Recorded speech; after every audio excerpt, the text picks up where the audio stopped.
Good afternoon and welcome to the AFS Best Practices Leadership Webinar. Thank you for joining us today. Our topic today is a review of the first quarter 2022 commercial lending landscape. This webinar will be approximately an hour long, and our speakers today are Don Doherty, Jeremy Chalson, and Rob Lynch. Before we get started, there are a few reminders for today's event. We encourage questions, so please use the Q&A feature to ask your questions. We will leave time at the end of our prepared remarks to answer as many questions as possible. We are recording today's session, and tomorrow you will receive an email with a link to listen or download the presentation. Thank you for joining us today. Don? Thank you, Lisa. Hello, everyone, and welcome to our webinar, Pricing Fundamentals, a review of the first quarter 2022 commercial lending landscape. We here at AFS know how busy all of you are, and as always, we really appreciate you taking the time to join us today. As we get started, I want to say that we certainly welcome any comments any of you may have on today's webinar. Our contact information is provided at the end of this presentation, so please do not hesitate to reach out with your questions. It is worth noting that the source of the data presented today is from the AFS Pricing Service. This database is the industry source of pricing trends for commercial lending and contains a robust offering of measures and dimensions, allowing banks to tailor the analysis to their own unique footprints and exposures. This database is also used to prepare our Pricing Trends monthly newsletter.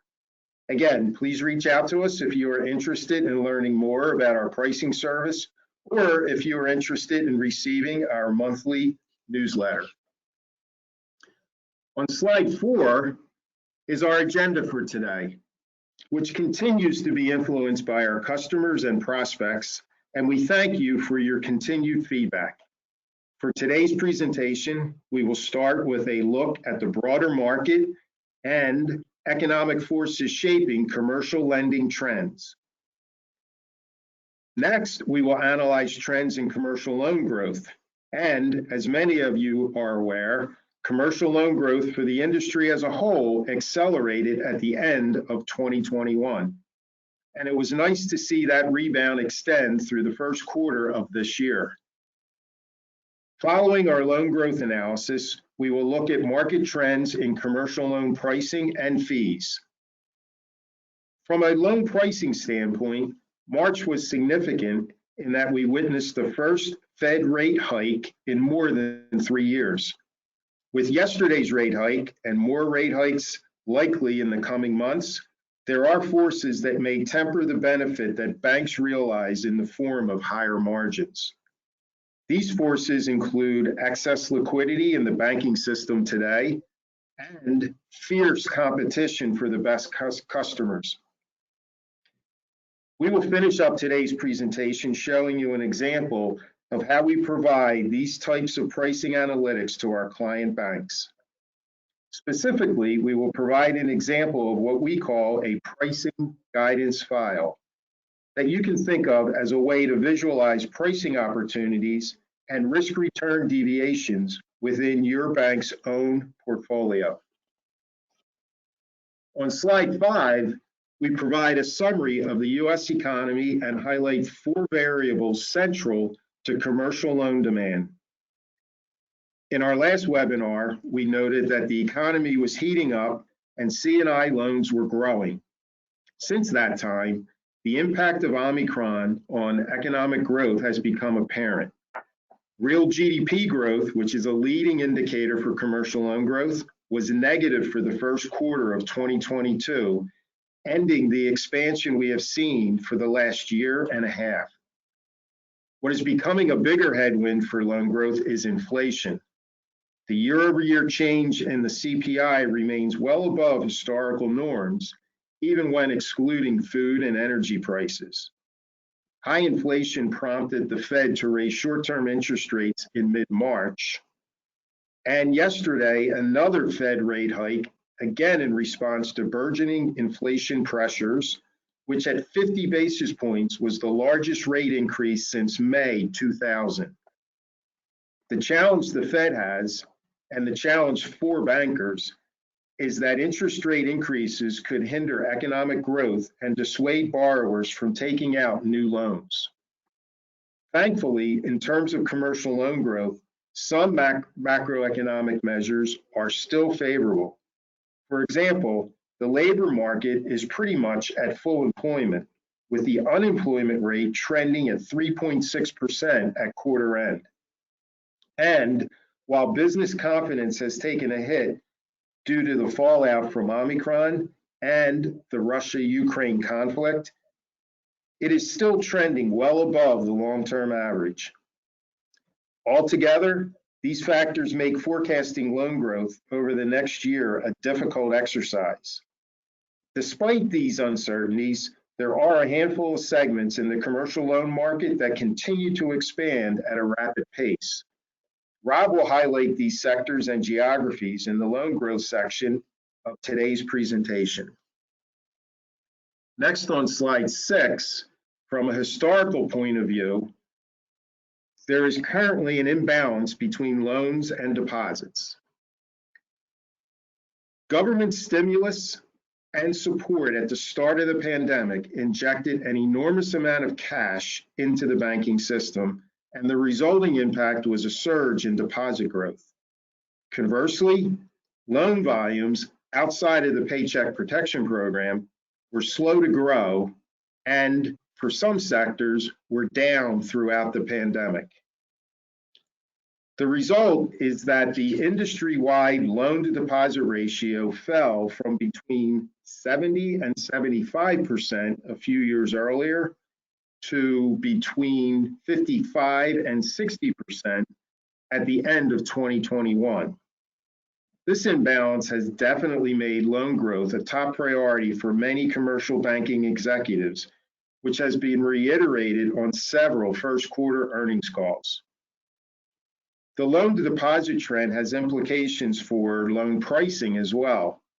Banks looking to deploy idle liquidity will compete aggressively for borrowers, and this competition may temper the increase in yield banks can expect from the anticipated rate hikes during 2022. Whether or not competition for loans is intensifying is a question we will analyze throughout this webinar, especially when Jeremy presents trends in spread and fee pricing. A recent article capturing some of these pricing dynamics is presented on slide 7. You are probably familiar with the term deposit betas. Well, an interesting complement to that term, loan betas, is used here. Loan beta is defined as the percentage of changes in the Fed funds rate that banks pass on to borrowers. So, as an example, how much does a 25 basis point increase in the Fed funds rate affect the weighted average interest rate for C&I loans? The authors here believe that excess liquidity in the banking sector will spur competition for credit, and they anticipate that loan betas in the coming years will be beneath what we saw during the previous Fed tightening cycles. This notion of competition and loan betas is an interesting one, and later on we will approximate loan betas for various industry subsectors. And now for the next part of today's presentation, I turn it over to Rob Lynch for an in-depth view of loan growth. Rob? Thank you, Don. Good afternoon, everyone. Looking at loan growth for the period on the next slide, we find that despite some of the recent headwinds to the economy that Don touched on, commercial lending managed to post an increase in March. Here we've plotted a long-term trend in monthly loan growth rate. Note that the C&I figure includes PPP, or the Paycheck Protection Program loans, which accounts for some of the volatility in the blue series. Both C&I and CRE lending increased during the first quarter, and in looking at the chart on the right, CRE lending showed steady growth from December 2021, despite several banks expressing concern about exposure to office and lodging properties. C&I, which dipped a bit to start the year, still ended March higher than it was in December of 2021. On the next slide, this chart compares balances in each month to a December 2019 baseline. There you go, which is indexed at 100. So a value above 100 indicates that balances in the month were X percentage points higher than they were in December of 2019, while a value below 100 means that balances were X percentage points lower than December of 2019. The blue series represents commercial lending, including the PPP, and the orange series represents commercial lending excluding PPP. Notice that since December of 2021, balances have continued to grow through the first quarter to the highest level seen since the onset of the pandemic. Also note that the differential between the blue bar and the orange bar in March of 2022 is very small, and this represents the small remaining PPP balances outstanding. So to summarize these first two slides, balances for commercial lending were up in the first quarter despite the interest rate hike and the macroeconomic headwinds that we saw. On the next slide, we break down loan growth by geography and industry. In the left-hand chart, note that Texas, Alabama, and New York all had large increases in loan growth. In Texas, oil and gas were not the predominant driver of loan growth, but rather telecommunications and wholesale trade were. We will have to see if this changes over the coming months as gas prices are projected to remain high for the foreseeable future. In Alabama and New York, the finance and insurance industry was the main driver of growth, followed by machinery manufacturing in Alabama and real estate in New York. From an industry perspective, the right-hand chart shows that manufacturing, both for machinery as well as food, beverage, and apparel, led the way along with wholesale trade. Manufacturing of machinery and electronics was strong in Pennsylvania and Tennessee, and specifically in Pittsburgh and Memphis, respectively. Manufacturing of food, beverage, and apparel was prominent in Maryland and Missouri, specifically Baltimore and St. Louis. And wholesale trade was strong in California and New York, in Los Angeles, New York City, as well as Buffalo. On the next slide, we'll take a deeper dive into the manufacturing industries previously highlighted. The left-hand chart shows that all the subsectors for the manufacturing of machinery and electronics exhibited growth, with primary metal manufacturing showing the highest growth at 17.8%. In the right-hand chart, we see that manufacturing of food, beverage, and apparel shows a different picture. While there was strong growth in the apparel, leather, and food subsectors, it was slightly offset with lower growth in textile mills and beverage and tobacco products. Next, on the next slide, we'll drill down to a core-based statistical area, or CBSA level.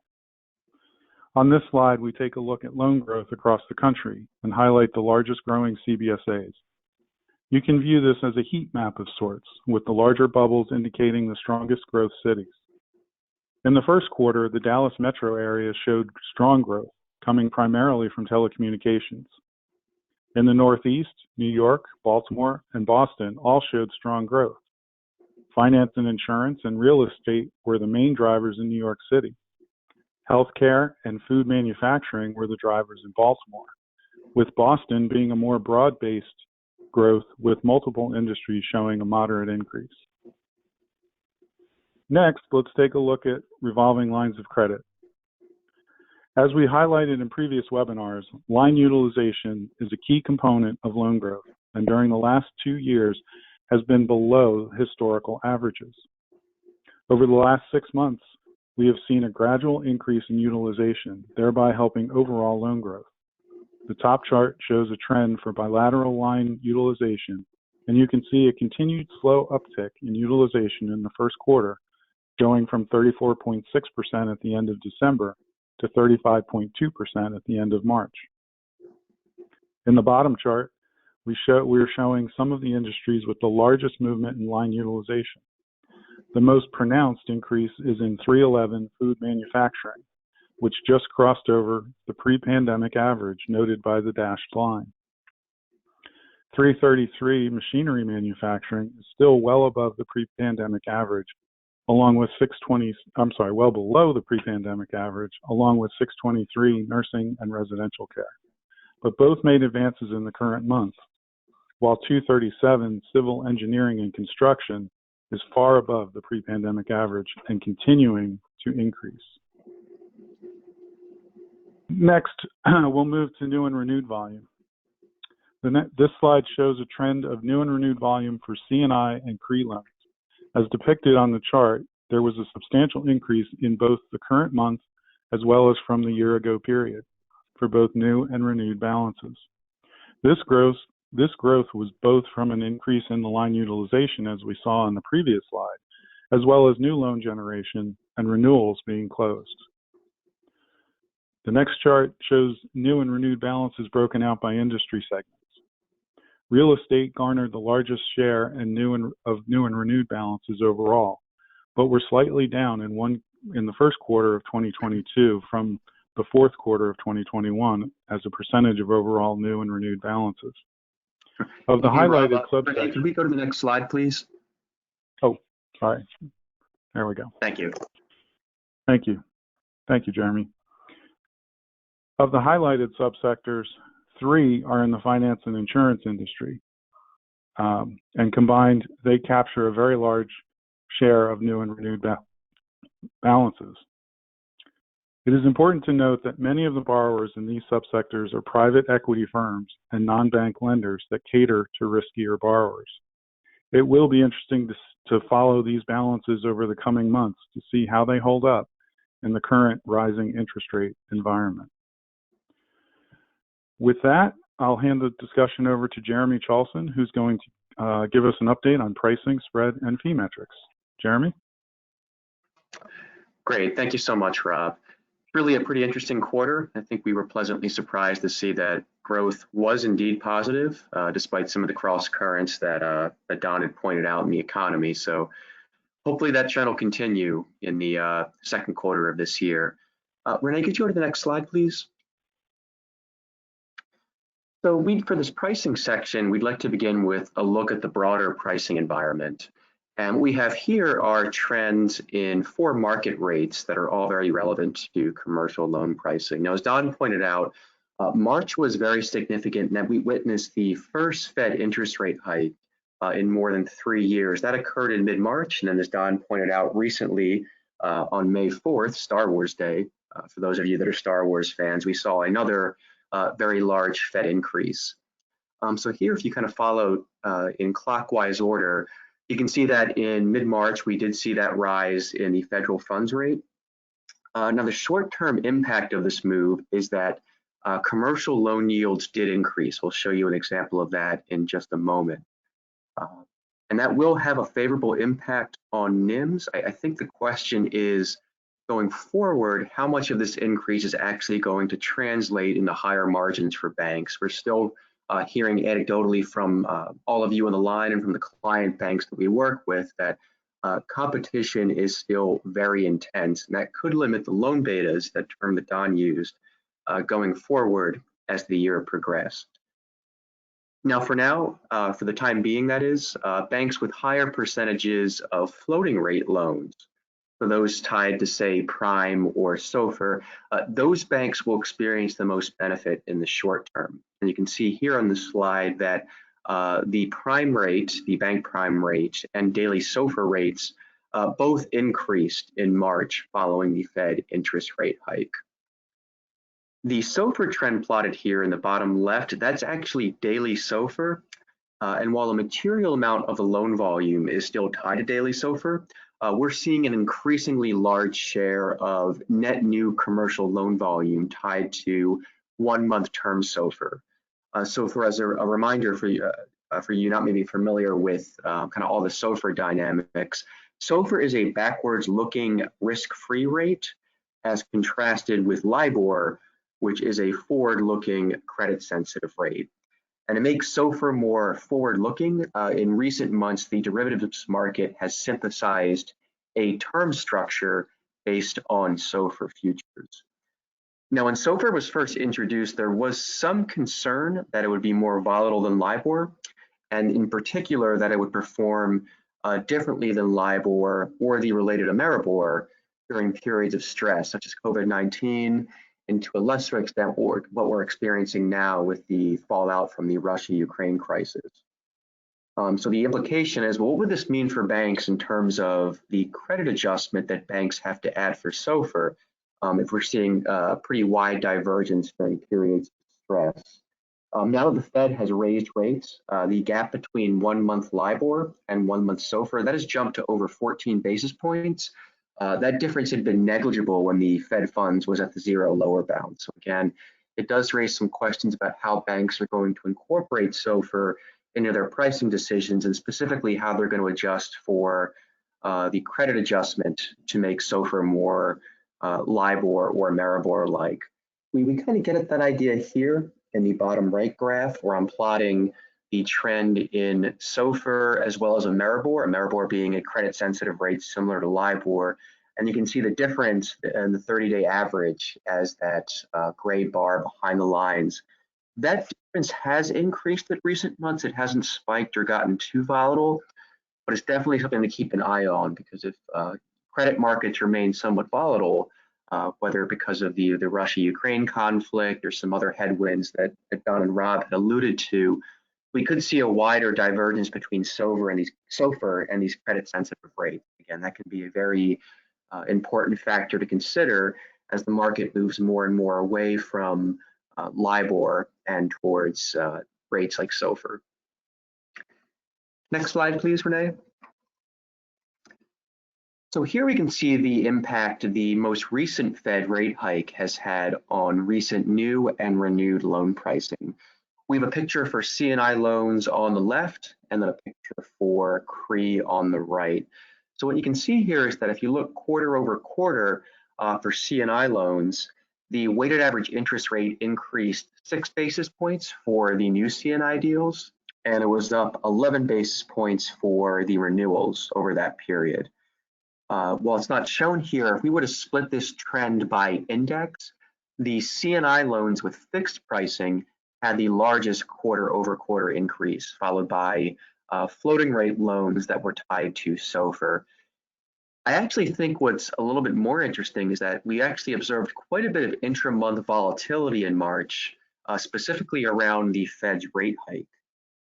For C&I loans, average pricing in March was actually lower after the Fed rate hike compared with the weeks before. Now, it was not a dramatic difference, but I think it speaks to that theme of intensifying competition that Don alluded to, where perhaps customers are trying to lock in low pricing or as low as possible before rates increase even more. I think that's definitely going to be a driver not only of loan growth, but one that's going to impact some of the pricing trends we see going forward this year. Now, compared to the trend for C&I loans, the CRE deals on the right, they experienced a larger quarter over quarter lift in pricing. You can see on the right-hand side that the weighted average interest rate for new CRE deals, that was up 19 basis points during the quarter, while the CRE renewals were up 21 basis points. The reason the CRE deals had a larger swing or a larger uptick really relates to the credit characteristics of the CRE deals. What we saw from 4Q to 1Q is that if you look at the default likelihood of C&I loans, whether you measure that in terms of, say, a weighted average obligor risk rating or a weighted average probability of default, that really didn't change too much quarter over quarter for C&I. Whereas the CRE deals, the weighted average PD, the weighted average default likelihood, that did have a pretty sizable increase from December to March. So I think that bigger pricing increase we're seeing for CRE loans versus C&I reflects the fact that perhaps the CRE credit quality deteriorated a little bit. I know Rob mentioned that some banks have expressed some hesitation about continuing to lend to, say, office properties. You know, what kind of this new hybrid work from home model is going to mean for that property type. But it was actually the deterioration in credit quality that explains why CRE loans had a higher increase in their weighted average interest rate. Next slide, Renee. Thank you. So from a loan pricing standpoint, one of the most significant drivers of the recent trends that we're seeing has been the uptake in SOFR volume. So a year ago, LIBOR was the predominant index in the commercial loan space. You can see for C&I loans, which are the top two distributions, a year ago, LIBOR was approximately 2/3 of all C&I volume. LIBOR is that light blue slice on that donut chart there. But as of March of this year, 1Q22, LIBOR was only approximately 1/5 of the total volume. That still seems like quite a bit given this stage in the transition cycle. What we're seeing is that there's actually very little brand new lines of credit or new term loans tied to LIBOR. Instead, the majority of that 21% that we were reporting that's still tied to LIBOR, that was actually new draws under existing lines of credit.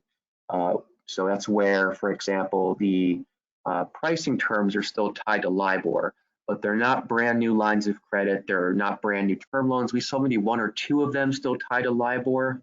Banks are working with regulators to pass through a few exceptions, but again, this is mostly vintage activity with new draws tied to LIBOR underneath them.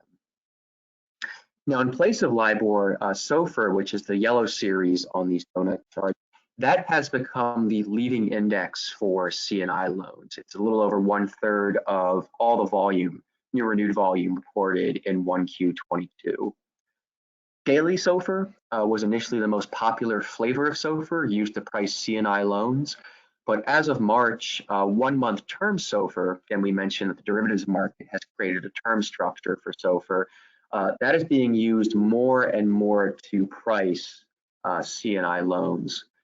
Interesting that thus far, we haven't seen too many new or renewed loans tied to Ameribor, which is kind of a complementary index to LIBOR. I think the reason for that is there's really not nearly as much underlying transactions or volume tied to that or supporting that index as, say, SOFR. Although we have heard that some small banks do prefer Ameribor for its simplicity.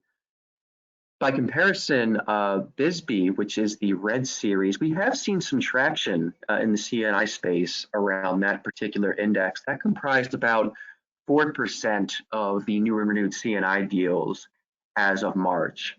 Unlike SOFR, BSBY is a credit-sensitive rate, so no credit adjustment or spread is required when originating loans tied to that index. So that does have some appeal compared with, say, using SOFR to price new and renewed loans. In the bottom charts here, we have the same picture for the commercial real estate portfolio.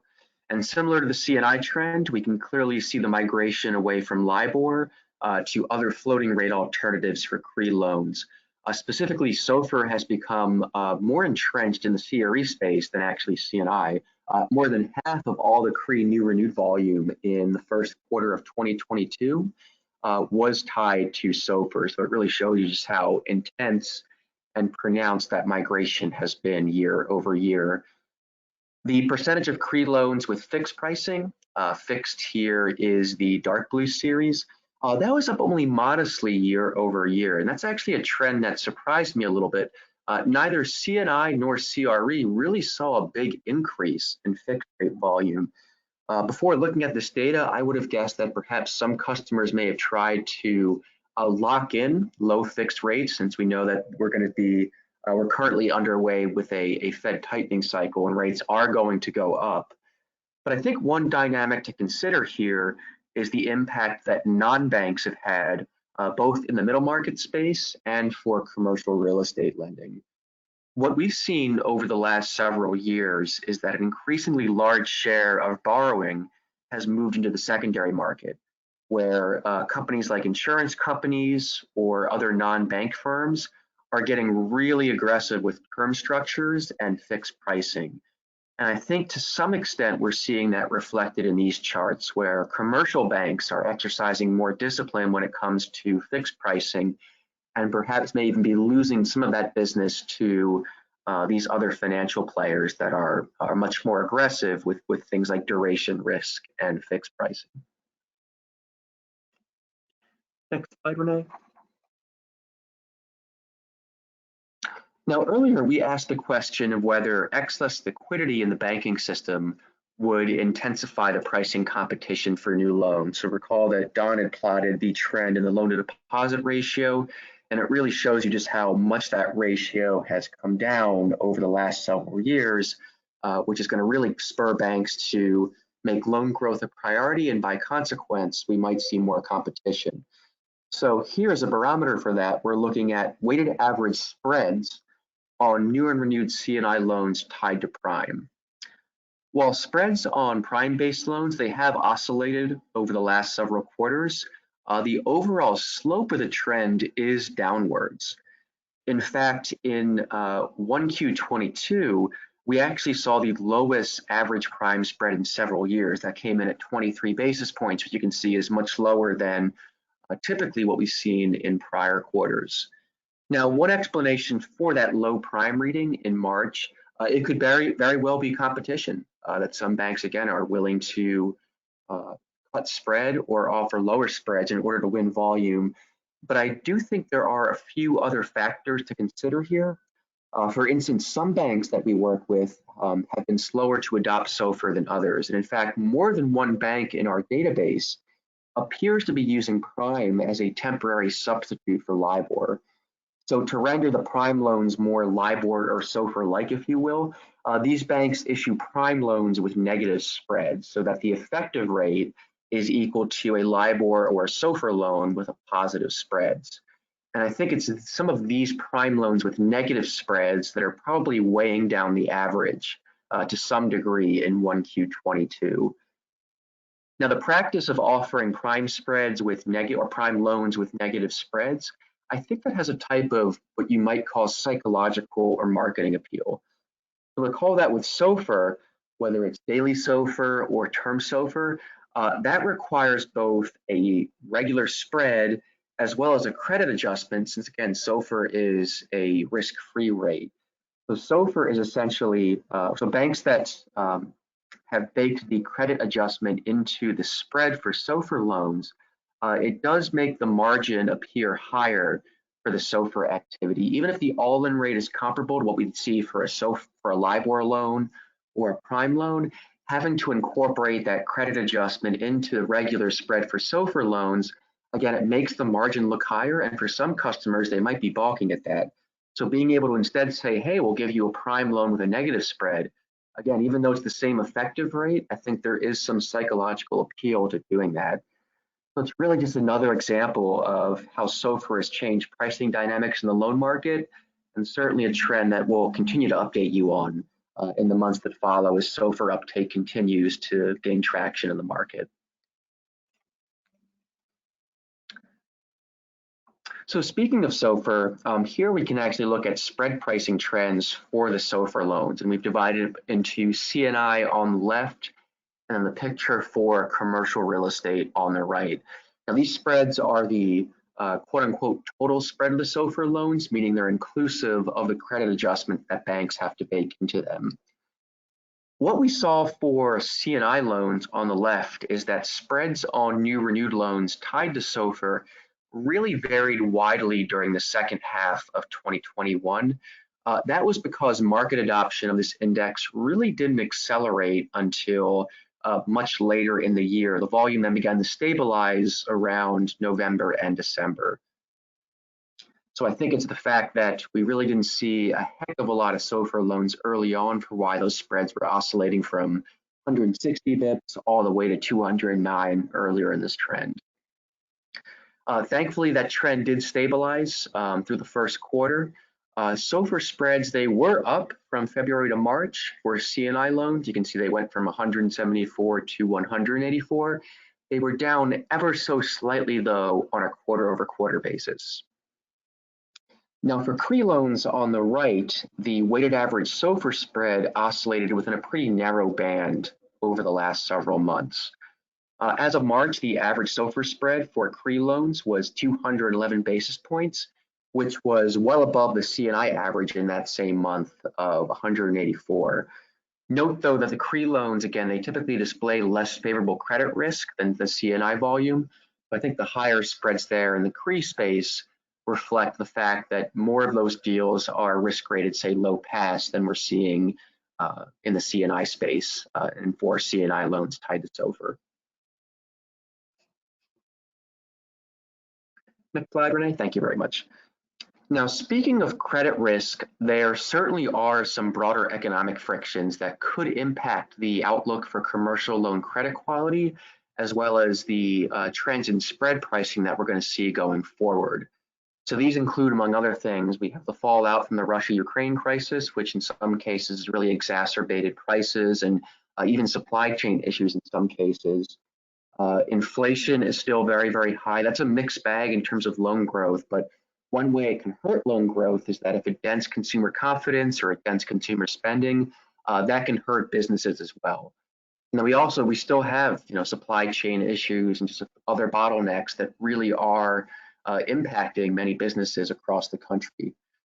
The bond market appears to have priced in some of these risks. So credit spreads, such as the difference between the BBB bond yield and the 10-year treasury, that's the red line we have plotted on the top chart.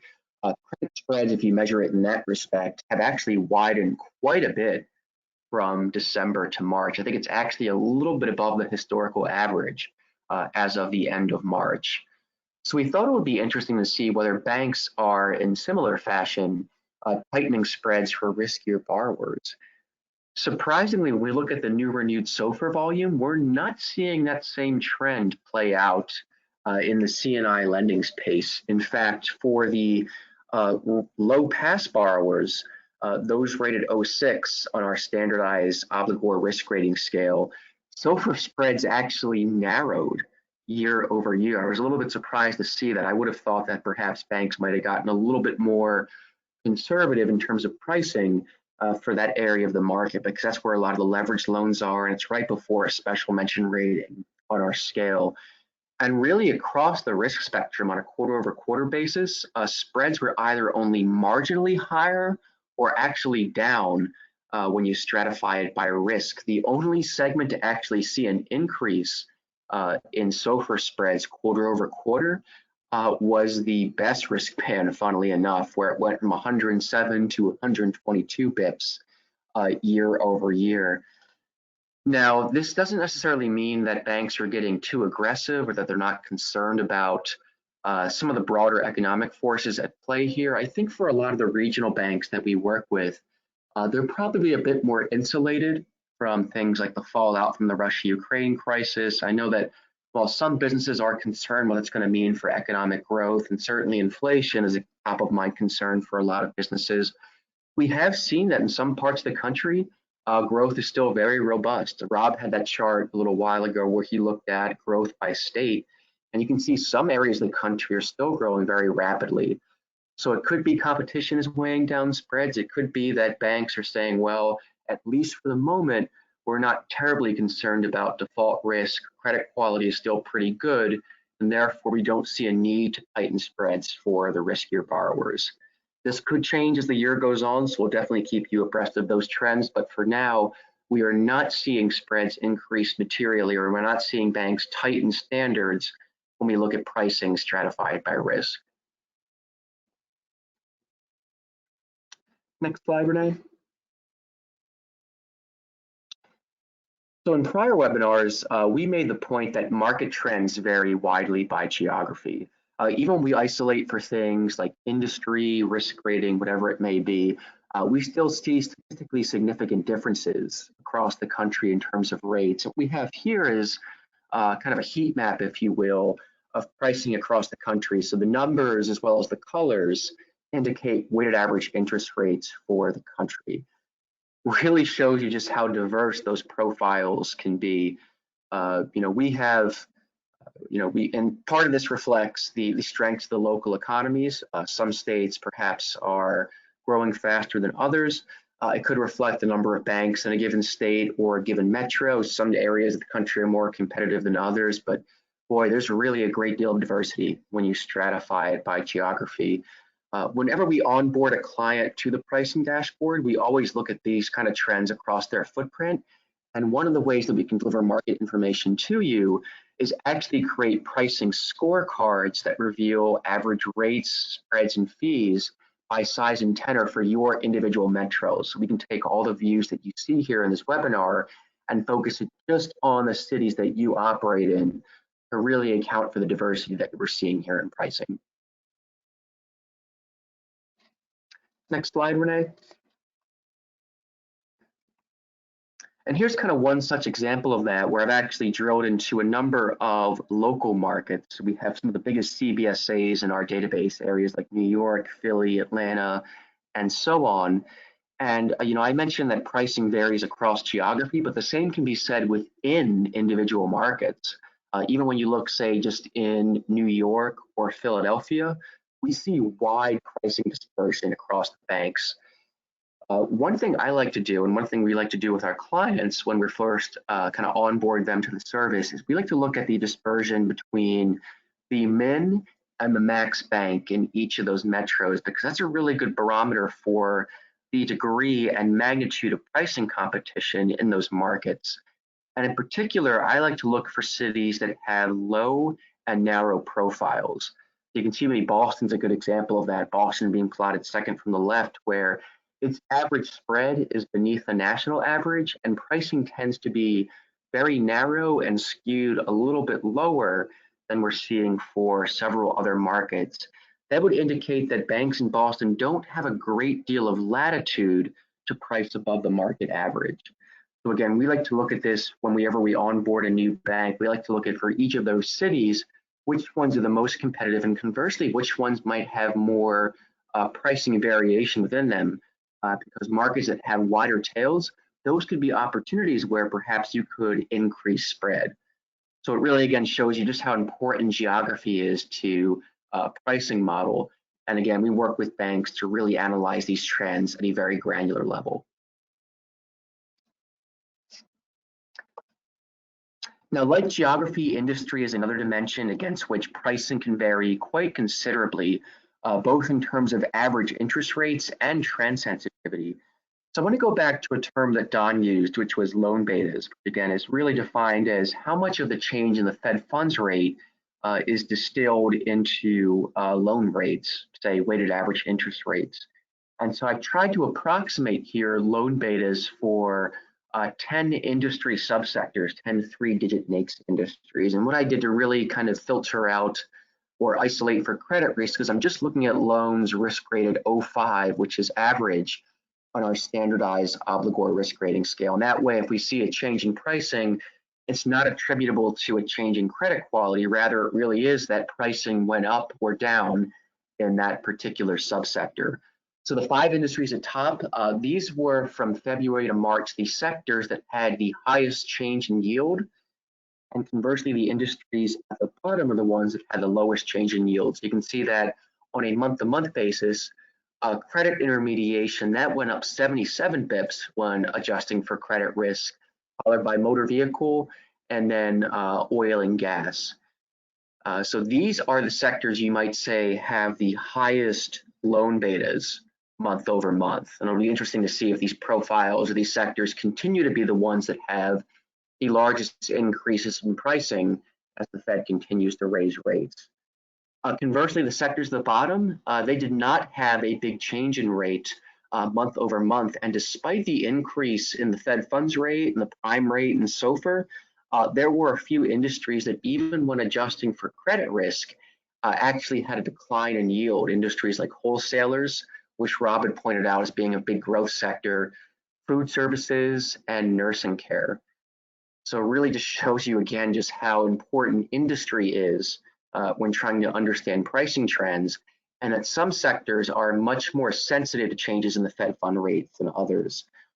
We like to work with banks to create what you might call an efficient frontier, where we'll look across the industry spectrum and we'll say for a given level of credit risk, what mix of industries would yield the highest return for that given level of risk? Or in thinking kind of loan betas, what would be the mix that would generate the highest loan beta in a rising rate environment? Our data can certainly help inform that for your bank.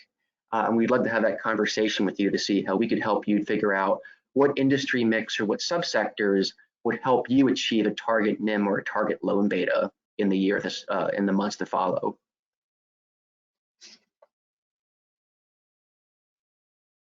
Now, fees are another really important component of loan pricing, and it's one that's actually sometimes ignored. I think there's so much of a focus oftentimes on just the spread and the rate, but fees are really an unrealized revenue opportunity for many banks that we work with. And when we onboard a bank, one of the first things that we do is analyze fee trends in their footprint.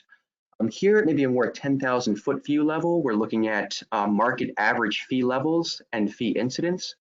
The level being the blue or the pink line here, and the fee incidence, which is how often banks assess a fee, that's the blue series. What this tells us is that in March of 2022, of all the new renewed transactions, a little bit more than 20% of them were assessed a fee, and the average level of those loans assessed with a fee was about 27 basis points. What's interesting to note here is that whether you look at level or fee penetration as measured by incidence, fee performance eroded year over year. We're seeing lower levels, lower incidence. Again, going back to that theme of competition, I think that perhaps that is impacting the quest or the competition for new loans. I think we are seeing that reflected in this downward trend in fees. Another kind of interesting trend correlation here that you might notice is that typically when fee incidence is higher, fee level declines. So when banks are able to get fees more often, unfortunately, it often is at lower levels.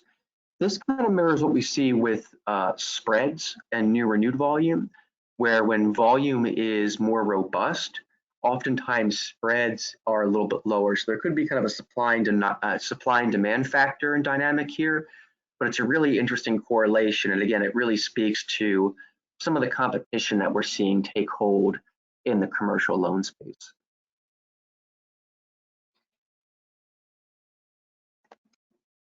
Now, an interesting way to stratify fees is by commitment size. And similar to when we look at this by interest rates, there is in general an inverse correlation between fees and commitment size, where fee incidence as well as fee level tends to decline as you work your way up the deal size spectrum.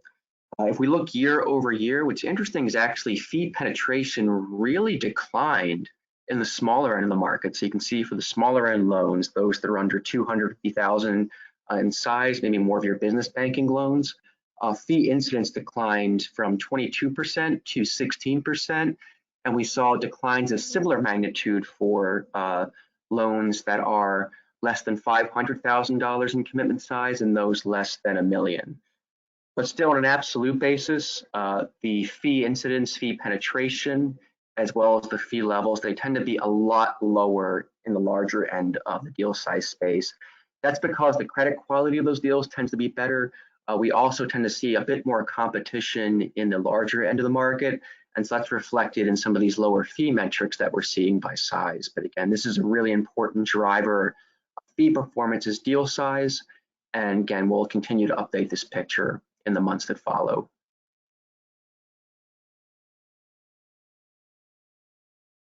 Now, as Rob had pointed out in his loan growth section, the first quarter was a strong period for loan growth. We did see total outstanding balances increase throughout the quarter.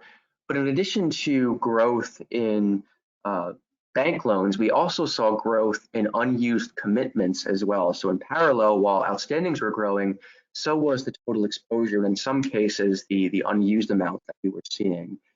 And so this has brought a renewed focus on unused fees and how that practice varies across the marketplace.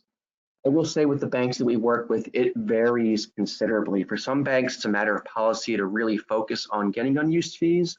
Others are more willing to waive this particular fee type. And I think in terms of levels, that disparity is really reflected here. What we're plotting here are unused fee levels across the banks in our database, and we've arrayed that in terms of quartiles. We can see the min bank in terms of unused fee level, the max bank, and then the bottom and upper quartile banks as well. And you really just see how much unused fee levels vary across the market participants. Now, I will say that this can also vary by line of business. It can vary by sector. For some reason, the practice of assessing both upfront and unused fees varies by industry. Some industries it's just not a practice to do so. But these are deviations that we can always illustrate and pinpoint with the banks that we work with. So if you're interested in understanding more of how these dynamics are playing out across your footprint, or you want to see, for example, for a particular line of business you're focused on, say the healthcare industry, what these look like, please give us a call. We'd love to show you how our service can illustrate those opportunities for your bank.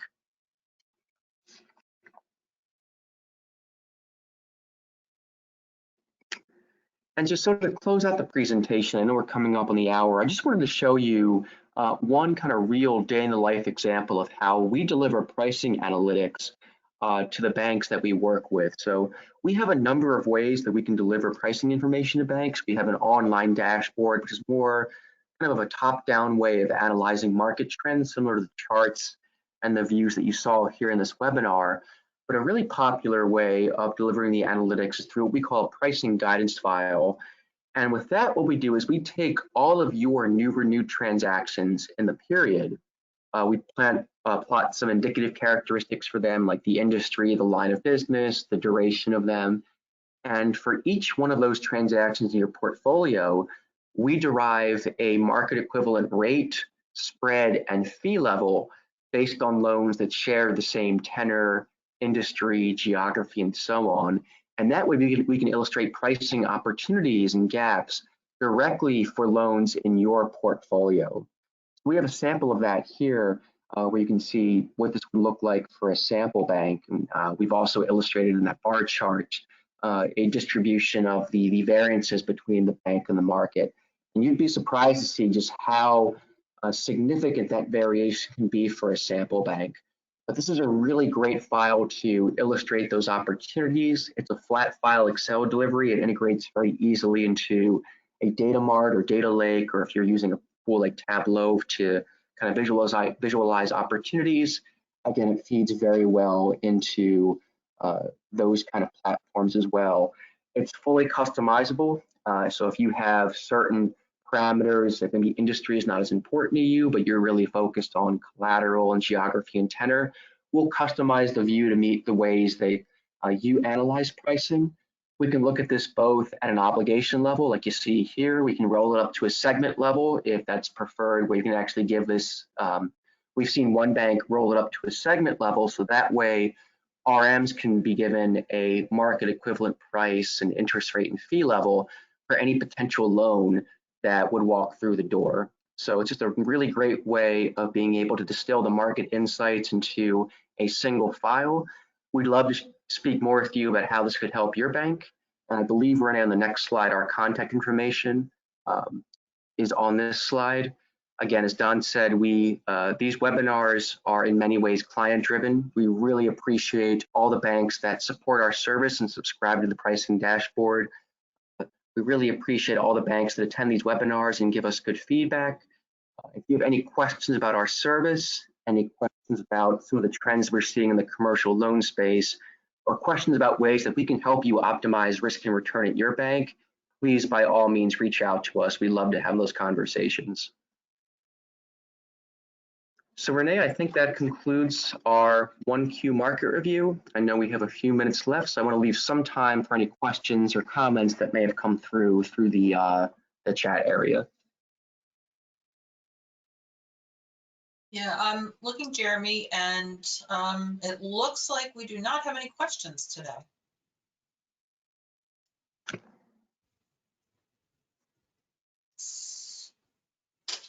So with that, I would like to just remind you that we will be sending out an email tomorrow with a link so that you can listen to the webinar again and or share with a colleague at your bank who may not have been able to make it today. Additionally, this last slide here will be available in the deck so that if you do have any questions, you'll be able to reach out to the BI team here at AFS. So I'd like to thank everybody for attending, and we will see you next quarter. Have a good day. Thanks, Renee. Thanks.